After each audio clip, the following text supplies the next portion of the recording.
Bueno, pues ahora sí que podemos hablar de Navidad, evidentemente, porque estamos ya casi inmersos en ella. Y eso también quiere decir que, como decía yo al inicio, en la introducción, pues que cerremos este 2024, tanto en lo real como en lo político. Y es un 2024 en el que, también lo decía en la introducción, Fran, han pasado muchas cosas. Y vamos a intentar, hombre, no sé si hacer un resumen, pero bueno, sí, lo más esquemático. Nos dejaremos cosas seguro, pero vamos a hacer un buen resumen. Sí, seguramente me queden muchas cosas en el tintero, cosas menores, ¿no? A priori hemos intentado coger lo más fuerte, lo que ha marcado más el debate político de un año, pues que ha sido realmente movidito, porque 2024 comenzaba, digamos, con los estertores de las protestas en Ferraz en contra de la amnistía aprobada por el gobierno para los líderes catalanes independentistas procesados, ¿no? Recordar que la pasada Nochevieja, de hecho, un muñeco con la efigie de Pedro Sánchez fue apaleado frente a la sede de Ferraz por elementos, digamos, de muy dudosa calidad democrática, todo hay que decir, ¿no? Pero bueno, semanas antes, Sánchez había llegado a un acuerdo con Junts y con Carles Puigdemont para tirar adelante una medida de gracia muy discutida, incluso en el seno del PSOE, ¿no? Durante las primeras semanas y meses del año, eso sí, continuó la tramitación de esta controvertida ley de amnistía, hasta que a finales de mayo, y ahora permitidme que pegue un salto de enero a mayo, se acabó aprobando en el Congreso con los 177 votos de PSOE, Sumar, PNV, Junts, Esquerra, Podemos y H. Bildu, además de José Luis Ábalos, que ya por entonces era un diputado exsocialista en el grupo mixto, por una cuestión que vendría a remover el tablero político hasta límites insospechados unos días más tarde, ya en febrero. Y todo esto, digamos que nos lleva ya directamente a algo que sucedió en febrero, que es esta detención de Koldo García, mano derecha de Ábalos, en concreto el 20 de febrero. Estos días, sin ir más lejos, se ha hecho público un vídeo de una de las cámaras de casa que Koldo tenía en casa y que muestra la entrada de un grupo de agentes armados hasta los dientes con pistolas, escudos, en su domicilio para detenerlo. Bueno, sea como sea, aquella detención abrió la caja de los truenos, el caso Koldo, para el que los investigados y testigos están declarando ante el juez estos días, pues, como sabéis, ha acarreado una serie de desgaste, digamos, sobre todo desde el ámbito mediático para el gobierno, ¿no? De momento, Koldo lo niega todo, Ábalos se desvincula, mientras que Víctor de Aldama, otra de las aristas de este culebrón, pues apunta a pagos a altos cargos del PSOE. Todo esto nos ha de llevar a los famosos 5 días de Pedro Sánchez en abril, porque la presión mediática contra el presidente, su supuesto conocimiento o no de los movimientos de Ábalos, que en su momento fue su mano derecha, tanto en el gobierno como en el partido, además de la aparición de noticias que incriminaban a su esposa, a Begoña Gómez, llevaron a Pedro Sánchez a emitir una carta en las redes sociales en la que se cuestionaba poco más si valía la pena o no seguir siendo presidente ante el acoso y derribo de lo que calificó de, recordaréis, pseudomedios y de ataques de la derecha mediática y política sin fundamento. Se dio 5 días a finales de abril para decidir si seguía al frente o no del gobierno. Durante esos días, pues cerró su agenda, desapareció de la escena política y reflexionó, si es que no lo había hecho ya, sobre su continuidad en la Moncloa, ya que comentó que los ataques a su mujer pues eran la gota que colmaba el vaso, ¿no? Finalmente, y después de una gran manifestación ante Ferraz de gente que le pedía que se quedara, pues Sánchez anunció que seguía y puso sobre la mesa una serie de propuestas para luchar contra los bulos y la desinformación, algo que de hecho sigue estando de actualidad meses más tarde. Con todo y con ello nos vamos al ámbito electoral. Comenzamos con el ámbito electoral de este año con las elecciones gallegas y vascas. Pues recuperamos el hilo, hemos hecho un salto hasta mayo, ahora recuperamos el hilo, porque una vez que hemos recordado el tema de Koldo y Sudomedios, toca volver a febrero, cuando Galicia vivió unas elecciones muy importantes, en las que después de que varias convocatorias y mayorías absolutas del actual líder del PP nacional, Alberto Núñez Feijóo, digamos que se presumían decisivas. Pero para sorpresa de la mayoría de los analistas, los populares, ahora con Alfonso Rueda a la cabeza, revalidaron la mayoría absoluta. Hay que decir que el PSOE se despeñó a los 9 diputados, mientras que el BNG despegó y recogió los pedazos socialistas hasta subir a los 25 escaños.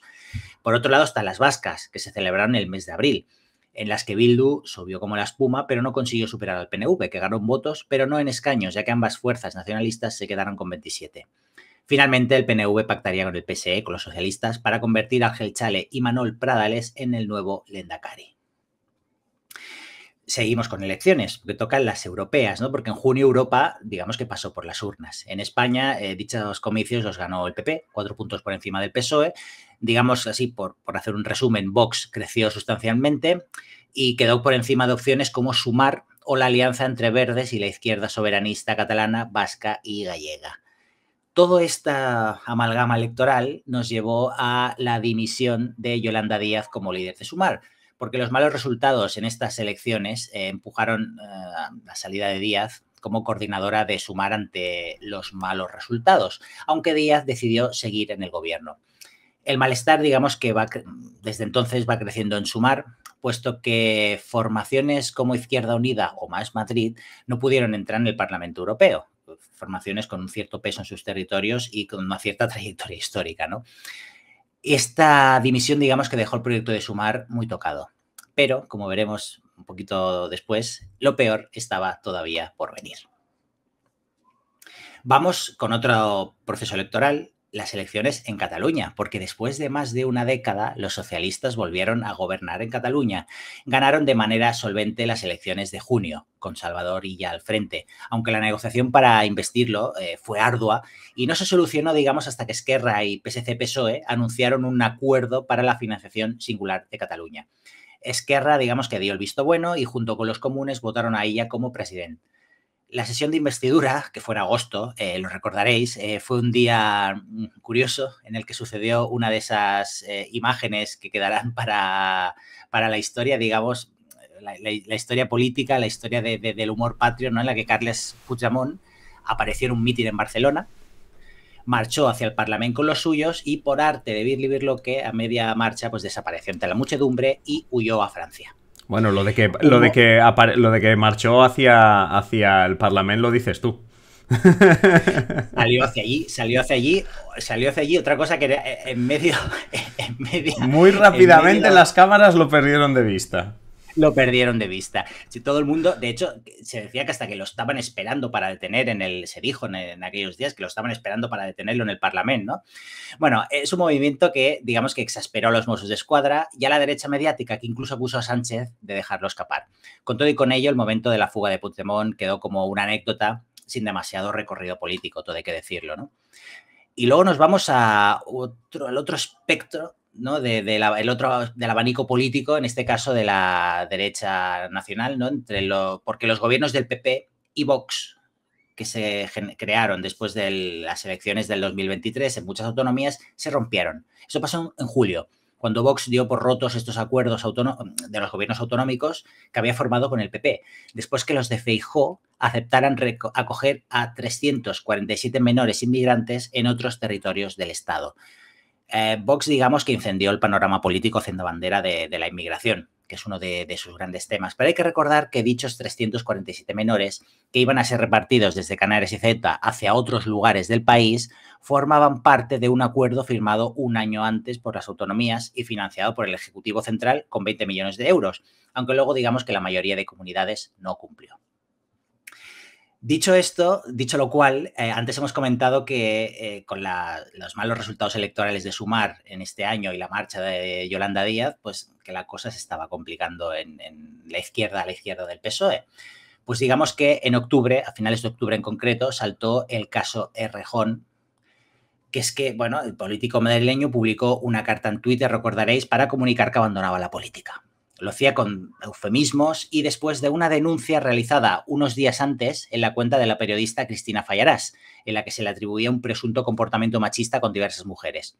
Poco después saltó a la palestra la actriz Elisa Mouliá, que denunció un comportamiento de maltrato machista por parte de Errejón contra ella en una fiesta en Madrid.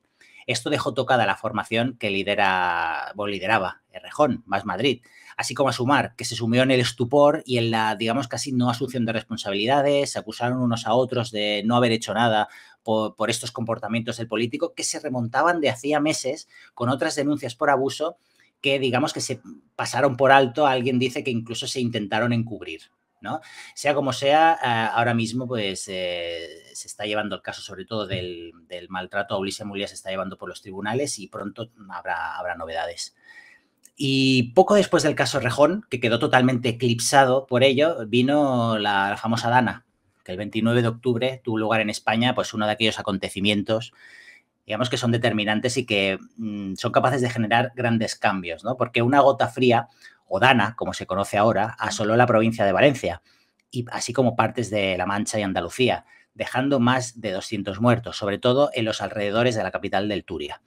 Los vecinos, que se vieron sorprendidos por una riada en lugares donde ni siquiera había llovido o lo había hecho muy poco, sufrieron las consecuencias de la falta de acción de las administraciones. Esto, a su vez, generó un agrio debate, que todavía lo estamos viviendo, entre el gobierno central, liderado por el PSOE, y el autonómico del PP, con Carlos Mazón al frente. Pues para ver, básicamente, pues quién tenía la responsabilidad de avisar o de emitir la alerta. Al final, lo que siempre pasa, los ciudadanos recibieron las alertas cuando el agua poco más que les llegaba al cuello, y a día de hoy, casi 2 meses después, la sensación de desolación en las calles de ciudades como Paiporta, por ejemplo, es impresionante, ¿no? La Dana también sirvió para poner sobre la mesa el problema de los bulos y la desinformación, con algunos comunicadores dando pábulo a habladurías sobre centenares o miles de muertos que luego nos acabaron confirmando, como los que presuntamente tenía que haber en el famoso parking del Bonaire. Aún así, todo esto generó una ola de indignación que se visibilizó, y esto es otro de los grandes momentos de este año, en la visita de los reyes Sánchez y Mazón a la zona, donde fueron increpados y manchados de barro por parte de los vecinos que reclamaban soluciones. Incluso hubo quien golpeó el coche del presidente del gobierno. Y más o menos en octubre, un poco más adelante, volvió a saltar a la actualidad, a primera línea de actualidad, el tema de la vivienda, porque el 23 de noviembre España se acogía diversas manifestaciones en contra de los precios abusivos de la vivienda, sobre todo en el ámbito del alquiler y en las grandes ciudades, ¿no? Destacó por encima de todas la de Barcelona, con miles de manifestantes que marcharon por el centro de una ciudad que, digamos, que sufre los estragos de los alquileres altos y la falta de futuro habitacional para los jóvenes. Digamos que no pueden pagar esos precios, o bien no pueden hacer frente ni siquiera a la entrada para comprar un piso, puesto que los sueldos están por los suelos. La marcha significó el gran problema de toda una generación y la sensación de que la política no está resolviendo los principales problemas de los ciudadanos. Sí, realmente yo creo que si llegamos a Nochebuena o a Nochevieja y vemos esos resúmenes que se hacen en los informativos, prácticamente todos los temas que has comentado saldrán. Y por favor, Fran, bebe agua porque nos has hecho un resumen bastante completo de lo que ha sido este 2024 en lo político. Por cierto, también nos podemos sentir orgullosos de que si uno va mirando los episodios que hemos publicado este 2024, sea de la temporada anterior o esta, realmente al final está todas estas cuestiones están reflejadas y evidentemente pues ya sabéis que en la plataforma de podcast que escuchéis habitualmente, pues allí los podéis recuperar si queréis saber más sobre cada uno de estos temas.